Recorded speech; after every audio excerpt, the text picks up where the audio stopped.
রন্ধনে মধুমিতার আজকের পর্বে আমি বানাবো পনিরের একটি আমিষ পদ। মানে আমরা বাঙালিরা পেঁয়াজ রসুন দিলে পনির সেটাকে আমিষ বলি, তো সেই জন্যই আমি আমিষ পদ বললাম। তার জন্য পনিরটা প্রথমে টুকরো করে কেটে নিলাম। এটা আমি সর্ষের তেল দিয়ে বানাবো। কড়াইতে সর্ষের তেল নিয়ে পনিরের টুকরোগুলো লাল করে ভেজে আমি তুলে নেব। তারপর ওই তেলের মধ্যেই তেজপাতা, শুকনো লঙ্কা ফোড়ন দেবো। দিয়ে দেবো হলো পেঁয়াজ আর রসুন বাটা। একটা গোটা পেঁয়াজ আর 7-8 কোয়া রসুন বেটে নিয়েছি হলো 1 টেবিল স্পুন মতো আদা বাটা। এখানে দেবো লঙ্কা গুঁড়ো, কাশ্মীরি লঙ্কা গুঁড়ো, নুন আর হলো স্বাদ মতো মিষ্টি। সমস্ত কিছু দিয়ে খুব ভালো করে কষানো হয়ে গেলে দিয়ে দেবো হলো 2/3 কাপ ফ্যাটানো টক দই।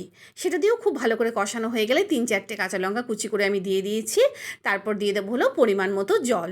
ঝোলটা ফুটে উঠলে এর মধ্যে ভেজে রাখা পনিরের টুকরোগুলো দিয়ে দেবো হলো ফ্রেশ ক্রিম।